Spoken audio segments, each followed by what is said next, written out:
Welcome back to episode 16 of the Leeds Rhinos podcast. It's Thursday, so it's our Q&A edition. We'll go through some things around the club so you get to know what's happening here. I'm delighted to be joined by our Commercial Director, Rob Oates, soon to be Managing Director. Congratulations, Rob. We'll come into that later on and new changes here at the club. We'll also look ahead to more information around the club, give you more information about what happens behind the scenes here with the Rhinos. And we're going to finish off with something a bit special. Rob, as many of you know, lifelong Leeds Rhinos loiner, and he will pick out his 5 best Challenge Cup memories outside of finals. Too easy to come up with finals. So we'll go down that with it being Challenge Cup this weekend, and we'll finish off with that. So, Rob, first of all, great to have you here for the Q&A. Nice to see you, Phil. Thank you. You've been helping out with hosting the podcast as well, so I appreciate taking on the hot seat from time to time. Tell everyone about your role at the club and what it involves and the team you lead. Yeah. Well, first of all, obviously, Gary moving on was the big news, wasn't it? Everyone here, I've been here 24 years. You've been here 28 years. And Gary's been there all that time. So, it'll be a sad day when he leaves, but he'll go with our best wishes. There's no falling out or anything. He's been brilliant for the club. I think most people on social media have alluded to the fact that, he's overseen, amazing times, probably our most successful time and terrific transformation, with the new stadium development. And here we are at AMT Headingley Stadium. So he's overseen some really special years at the Leeds Rhinos. And so him moving on, the beauty about, the changes, Jamie Jones is the new CEO, which is fantastic. He's done just about every role at the club, like he says. And in terms of continuity, I think that's really, really important. And myself, just a slight shuffle to MD. In terms of day-to-day, not a whole lot of difference. The key of my role is commercial income for the club, and that won't change. A few more bits and bats of responsibility and carving up a bit of what Gary's left behind, and when he moves on between Ian Blease, myself and Jamie, but nothing too dramatic in terms of changes. But I think continuity with people who care about the club was key, and I think I'd like to think that that's what we've got. And most importantly, you won't be swapping the terraces for the boardroom seats at away games. I've got a special clause that I've got to go behind the sticks for every away game. So no, I love those away nights, and that will definitely continue. Yeah, great to hear. It's been a busy week for a whole host of reasons, but start with the fantastic news. Obviously, it was announced a couple of weeks ago that AMT Headingley was going to be hosting the third test, the Ashes, when England win the Ashes back on that fateful day on the 8th of November. We can't wait for it. But the tickets have gone south to those who are on the priority list this year. And by the time you're probably listening to this, the game will be sold out. There was only a few hundred left for the Western Terrace last time I checked. But corporately, it's really captured the imagination of people. And when we sold out corporately, it'll be one of our busiest nights ever in terms of people served. Yeah, fantastic. And that, when we were saying about hosting it and helping Super League Commercial with, the sell of it and pushing it to all our, lovely people and partners and sponsors, we said we think that, people will take this up pretty quickly.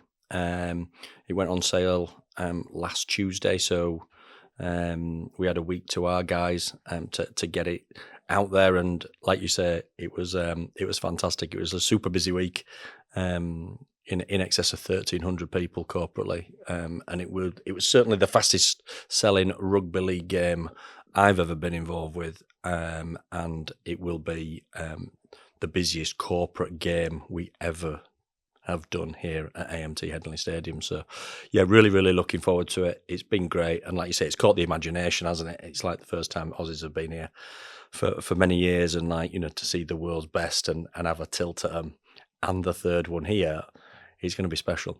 Yeah, and I think it shows that, particularly how you lead things, Rob, that the partnerships we've built with people over time. So, you get the usual chuntering on social media about, Headingley, it's not as big as some other stadiums. But actually, this is something that's been, longer. It's why we developed the stadium the way we did in terms of international class dressing rooms for the teams. It's the way we had the corporate facilities that we've got. It's why we hosted the Tonga game 2 years ago, the Samoa game last year. Whilst they don't necessarily have the glamour of the Ashes, we're showing our support for the international game, and then rewards like this come along. Absolutely. And those two test matches that you mentioned, the best event was here, and the highest attendance was here, and we'd like to think there's something special about AMT Headingley. But yeah, and that was the vision when we did the stadium redevelopment, Phil, as well. So we started with Josh Warrington's fight all those years ago, and then these events, concerts, and other things. That's what the vision was, and we were delighted that Super League Commercial, could buy into what we were, telling them, and yeah, they we've worked really well with them. So it's been a really, really good week, 10 days. Yeah, and the important thing you mentioned about the Josh Warrington fight, and hopefully in the future concerts, and we understand our part in the local economy as well. It's good for business that if we can bring events here whilst working with our local residents and Leeds City Council to make sure that it's done as safely as possible and everything else, that we want these events here and to really be a benefit to the Leeds City economy. Absolutely, yeah. And Sue Ward, our ops director, has got all that covered on an ESG strategy and obviously a stadium-wide safety and residents. They're fully informed and they're kept informed as to what we're doing here. So yeah, you're right. And it's exciting, and there's some more exciting times to come, I'm sure. We mentioned it's been lots of things in the news this week. One of the things that you can't have missed when you're watching it is around the economy and the challenges that are facing. Thankfully, we don't export a lot of Rhino stuff to America, so that will remain tariff free, hopefully. But in terms of times are tough for people, aren't they? We've seen energy bills going up, and as Gary Hetherington preaches to us all, people don't have to come and watch rugby league. It's a choice. It's what they decide to do with their pay packet at the end of the week, and we're always mindful of that. Absolutely, and we know it's tough, and probably net pays people have decreased, and commercially, the impact that has, on businesses, and the increases in national insurance and minimum wage, everything has a creep effect. So we're acutely aware of that. From our point of view, we don't control a lot of it, but what we do control is what match day looks like, what our pricing looks like, and what the experience looks like. So we get the pricing right, we get the experience right, and look after people when they're here. That's what we can control, and that's what we focus on, and that's what we try and do. So if you ever come to a game, if you ever come in corporately, we'd like to think that you leave and you go, I do feel part of the Rhinos family. I do feel part that was more than just a game of rugby league. That was more than just, a meeting, a conference. It was something a bit more. So, yeah, that's where we can make a difference, I think. But we certainly don't take it for granted. And anyone who comes here and spends their hard-earned money, we are so grateful for that. Yeah.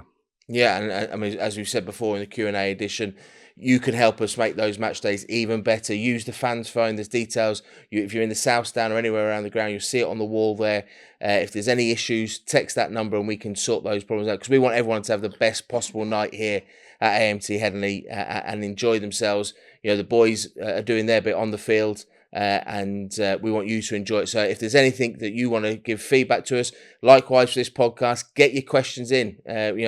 We want to keep you informed about what we're doing here at the club. So send those questions in, info@therhinos.co.uk, and we'll get those questions answered for you. But stay in touch with us. Let's work together and make it the best possible night out for everyone there, because times are hard, and going out and having some fun with your family on a Friday night or a Saturday afternoon here at the Rhinos is what we all deserve. So make sure you keep in touch with us, and we'll make it even better going forward. You mentioned there about businesses and people, deciding what to do with the money there. We had a question recently around our kit and our excellent partners at Oxen that Lee Jenkinson sent us in an answer for, in terms of the timelines and how they do stock levels. That's quite a long process, probably something that people don't understand away from the club. When those kits get signed off for the following year, and the important part of that is working with our partners to sign off their mark, all important to their business, on that shirt. Yeah, that is a process, and we're fortunate that we've got a fairly stable group of partners that are the marks are on the shirt. Leeds Building Society, longest partner, main club partner in sport. That'd be 20 years, which is fantastic. Lovely people. It fits our brand beautifully. Right colours, and just great people who we get on great with. And as you say, they're across all the sign-offs, as are all our partners. So, but we're almost signing that off before we've kicked a ball this season. So that's all been signed off for 2026. And if you think about that, obviously it needs to be, because then the kit's manufactured, it's shipped across, and it'll arrive here mid to late September and go on sale depending on where we're at, but maybe like mid-October, early November type thing. So that's the kind of timescales we're in. So it does need signing off, and it does take some organising and sorting. But yeah, it's a great process, and we're fortunate that Oxen, who are our kit manufacturer, are fantastic and across it, and Alex and Lee, who look after us, are brilliant. And then, like you said, the partners, all our partners, they're so understanding of what we're trying to achieve. So yeah, it's plenty to do, but it's enjoyable. Yeah, we've got Warners and Leeds Bradford Airport. They've come new onto the shirt this year, and Leeds Beckett University, that partnership's been renewed, and they're going across all the teams, aren't they? So that fantastic support for all the teams that we now have here at the club. That one team Rhinos ethos. Absolutely. And Pete McGrath is the driving force at Leeds Beckett University, top man, the Dean of Carnegie, and he plays a huge part in that. And as I say, he's across everything. And they've been long-serving partners since 2004, and have been involved in the club since. But Stream, you mentioned, new people there, new on the sleeve as well. But then, AMT, Berries, NIC, we've got some fantastic partners. So yeah, we're very fortunate. And it's the chance for new growth. As much as you probably would like a Formula One style shirt with every badge under the sun on it, there's only limited opportunities, but there's new opportunities as well. Obviously, the women's team, Gavin Axe has been a fantastic supporter on the front of the shirt, and they make their season debut this Saturday at AMT Headingley against Lee in the Betfred Women's Challenge Cup.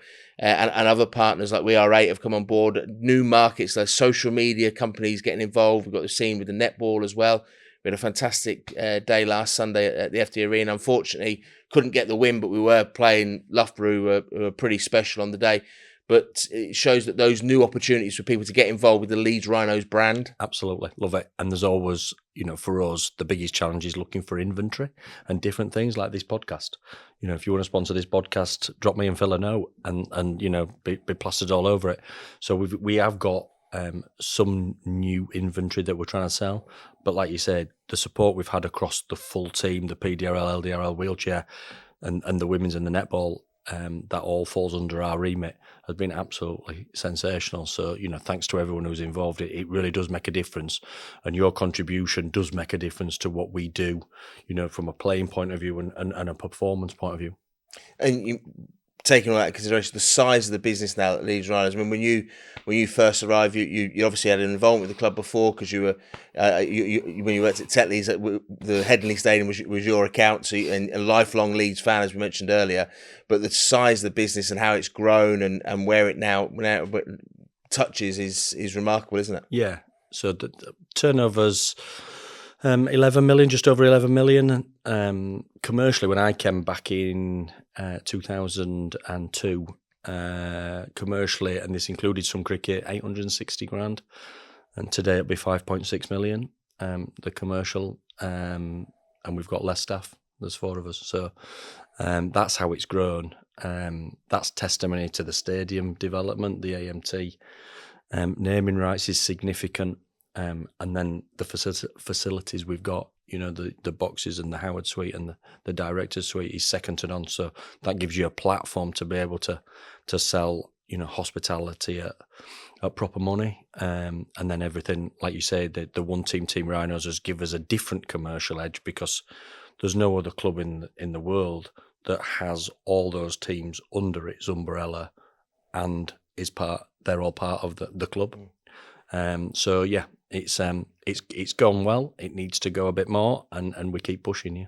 And it's a double-edged sword, isn't it? When you grow a business that big, it's then got big expenses as well, hasn't it, to operate? And we've seen in recent years with rugby union clubs that if you don't make the books balance, the worst case scenario happens. Unfortunately, we're seeing Salford having their trials and tribulations this season.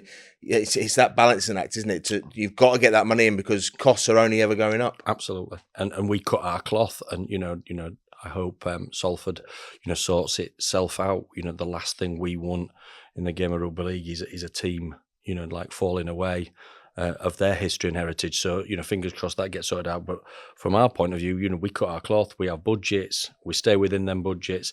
And if it's not within them budgets, it's within someone else's remit to find that money. So, Paul Caddick and the Caddick family have been super supportive.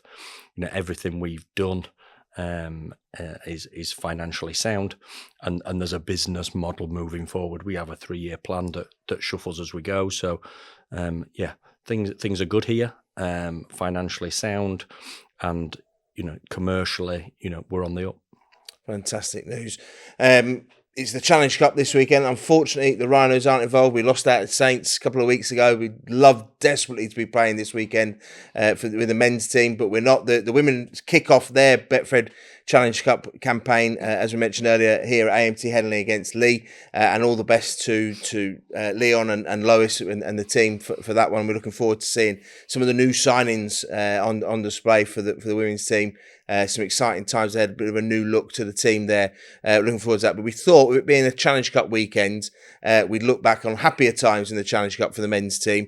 And Rob has been there. He only missed 2 games in 30 years. 2 games in 30 years Rob's missed, so he's been there for all of them. So we asked Rob to pick out his top 5 Challenge Cup games outside of finals. That'd be too easy to. So we've gone with the top 5. We'll start, Rob, in '99. So there were some cracking games that year. St Helens in the 5th round, of course, Bradford and Ryan Sheridan's pinch in the semi-final. But you picked out the game against Wigan here in your top 5. Why did you pick that one? Yeah, Baz got sent off early, so we were up against it, and Wigan were good. Simon Horton's long hair played a key role. Yeah, I think so. I think Baz. By the way, I'm not protesting innocence for Baz. He definitely hit him. Yeah. It'd be usual Baz. He ran into my forearm. But yeah, Graham Murray, who anyone connected to our club will have fond memories of, the late lovely Graham Murray. He's actually, his wife and daughter were across work there at Boxing Day. It was lovely to see them. But yeah, it was just the excitement that Graham had brought to us, and we got a feeling that things were on the up, and we had a good team. We did have a good team. So when you go down to 12 men so early, and then there was 2 trophies to win. So it was like, it was key that we somehow did it, and they played great, absolutely great, didn't they? Adrian Morley had an absolute wow of a game. It was almost like the game when he announced himself. So yeah, fantastic memories then. Really, really good. Yeah, and Ryan Sheridan, who saved his best performances for that Challenge Cup run. I think he was man of the match that day. And he was just sensational, just leading the team around. I mean, obviously, Yeston was the key man, but them 2 together were a real double act. I think it was Valentine's Day. I think I ended up having a few drinks after that and ruining that Valentine's Day, but that was a great win, all the same. 2003, the longest game ever at that stage, because it was the first time we'd had extra time. Kev's kick, Magsy's try first of all in the corner, Kev's kick from the touchline to send us into extra time, and then that incredible try, Dave Ferner putting Kev away, and then Magsy through the gap.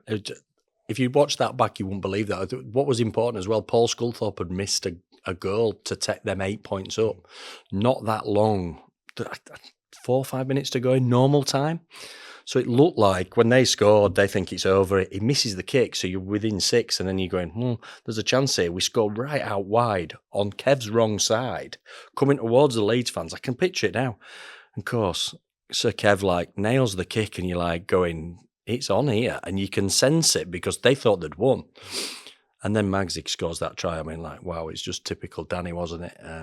you can all have your own memories of Danny, but his little swerve, and then he was quicker than people thought and realised, and squeezes in the corner. We went mad.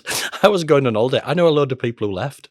That game, which is absolutely bonkers. But yeah, absolutely. Never ever leave early. Yeah, Never. And the only thing that taints that is then that we went on to lose the final, didn't it? Which was a shame, because otherwise that would have been one of the best games and cup runs ever. But yeah, great memories. Yeah, it's and it's a real sliding doors moment, that game, when you think about it, because the start of that season, Kev isn't the first choice goal kicker. Dave Furner is. And Dave Furner then takes Kevin and then says, "No, you kick goals." So, Dave was a very accomplished goalkeeper. He may well have slotted it over, but that was, when you think back to how Kev's career went from that point, it was like, no, he's got it. It's on, and then the rest is history. And in that final, Phil, so we played obviously like 4 games in between the semi and the final. The last game before the final, Castaway, Danny Maguire had a wow of a game, absolute wow of a game. So it was like, who's going to miss out? And he didn't pick Danny and picks Rob. And Rob was on the bench. You think, actually, tiring Bradford team in 2003, Rob would have absolutely killed it. Gets knocked out after on Wayne McDonald's hip. Yeah, after like a minute of been on, coming off the bench and going. So gone off, had absolutely zero impact on the game. And you think, how unfortunate were that? And like, if that doesn't happen, Rob kills it and we go on and win, don't we? I remember Danny was absolutely distraught with missing out. But then, how does that shape Danny going forward? Yeah. It's like that almost like shaped him going forward. And then roll on 10 months, he scores the winning try in 2004, and we beat Bradford, don't we? So it was all like it was all meant to be, as they say. Absolutely. Going a bit further back now, 94 quarterfinal versus Bradford. And we had Franny Cummins on recently talking about his memories of Dougie Lawton, and Franny had a wow of a game in that. Wow of a game. It was wet. They had that Bradford top on with Vaux beers. I can picture them now. And like they were a big side, and it was wet. Was the pitches out here? Then Graham Allroyd, obviously the King, Ella Hanley were playing, but Fran scored 2 tries. Brilliant performance, and like obviously big pals of ours, is like just a great bloke, and went on and was the youngest appearance at a Wembley final. So yeah, top lad, and like but real a great win, and you just sense the excitement around it, big crowd, and you thought we were going to go on and lift a trophy, which it'd been a while. And talking of top men who are friends of ours, we've got St Helens semi-final over at Warrington in 2015, which was, if we don't win that game, there's no treble. And JP coming through, crashing through, and showing a rare turn of pace to race clear from 70, 80 metres out. He said that. He said it was 70. On looking back, it was about 24. But a great try. And again, that game, if you look back at that, you think we started so well. Tom Briscoe, Zach Hardacre, Mooney, we absolutely like come out the blocks like brilliantly. They had a chance to win it right at the death and dropped a ball, and you go, that'd have been an absolute travesty. But yeah, brilliant performance at Warrington. It was funny actually because we were in the Warrington end, behind the sticks. The Warrington. It was at Warrington's ground, but we were like opposite to where we'd ordinarily be. So it just seemed odd all night that we were the wrong end. It just felt odd. But yeah, great win, and like real happy times. I just remember afterwards, like just been. I don't think we've ever like stayed in a stadium so long. The players stayed out a long time. That was when Jamie Jones had tore his quad off his bone, and that was that game as well. So there were plenty going on, but like again, we'd got some momentum by then. Yeah, and then final one, going even further back to the 1970s, flare trousers and all. So this is the 1978 final programme, but on the front cover there, a picture from the semi-final against Featherstone over at Odsall. You were at the game? I was, yeah. And it's funny now, I was 7. I remember I was stood with Uncle Keith and my sister, Deb Tingle, Uncle Jack, Sue, Hal, and my dad. That's Phil Cookson and Sammy Sanderson on the front. We played Featherstone. But like, when things, I don't remember anything about the game. I just don't. But I do. It was at Odsall, and it was wet. And the players came down, and like, do you know where the very top, where you come in and right at the top, and then you obviously walk down to the terrace. At them days, they had stairs that came through the terrace, so the players got changed at the top and then came down all the stairs. There must have been 400, steps to come down, like lots. And so you can see them coming. It's like the most slowest introduction ever, like by the time they've weaved their way down, because you can see them. We were in that beautiful white kit, so they stood out because it was like gloomy. So they've come down, and then what they did, because I remember thinking, where are they going to go at half time? But there was 2 caravans on the side of the track, and both teams went into like this caravan. Like you could see, I don't know what it was, but they shut the curtain because you could see in. It was like bizarre, but like, yeah, I was 7 and then went on and the final, and we beat St Helens in the final 14-12. And that was my first final, watching my beloved Leeds Rhinos, yeah. Well, they say, don't you, if you get a fan at 7, you're stuck for life, and you're living proof of it. Yeah, absolutely. I love it. Absolutely loved it. And do you know what's lovely as well? We've got a Hall of Fame dinner on the 6th of May, and like some of them guys come back, and like Cookie comes back, and like if you saw him now, he's got no hair and glasses and just like a lovely, lovely man. And like, he's the blonde bomber, and like now it's just ace to see people like that. They were absolutely my idols and still are. Yeah, and there's tickets available for the Hall of Fame lunch. It's always it's a dinner this year. It's always a fantastic occasion. Brings so many generations of players back again. And I think really, when I think back over the last year and the people we've lost, we really need to treasure occasions like that and get back together and spend time together and share those memories. So make sure if you can get along to that, you'll find some details on the Rhinos website. It'd be great to see you there and have a really special evening here at AMT Headingley. And just on that, Phil, that'll celebrate 2005 World Club, which was a real special night. If you're talking about special games in our history, that was certainly one. 44,000 when we beat Canterbury, and Danny scored a great try that night. And then obviously 2015, the treble winning. So Kev, JP and Danny are all at that lunch, along with a load of other people. The 1975 Premiership winning team, so they're going to be there as well. So it's going to be a real special, group of people. Every time we do it, and like we walk on going, why ain't this sold out? This year it's heading for a sellout, so we've got over 350 coming already. So there's a few places left, but if you're thinking about it, it will be like a night to treasure. It really will. Yeah, can't wait for that. Thanks for joining us today, Rob. Thanks for listening to the latest question and answer podcast. Make sure you get your questions in. We said about it earlier on. Send your questions in, info@therhinos.co.uk, or bob it on Twitter underneath where you've got the details from here. Please make sure that you subscribe so you can keep up to date with all the latest podcasts. We'll be back on back next week, looking ahead to the forthcoming game at Salford next Thursday. So looking forward to that one.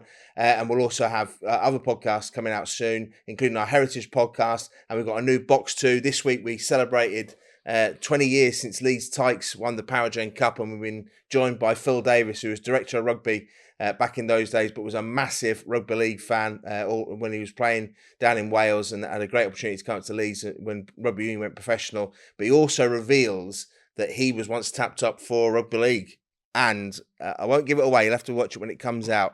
He would have joined one of the hardest packs in rugby league last 40 years history, and had he been a member of that pack, there'd have been chaos. But that's coming up shortly. So make sure you subscribe, keep up to date on all the latest podcasts. Thanks for joining us. Give us a review, give us a 5-star review, so we can continue to spread the word about Leeds Rhinos and all things great about rugby league. Thanks for joining us. Thanks for being with us, Rob, and we'll see you next week. Thank you.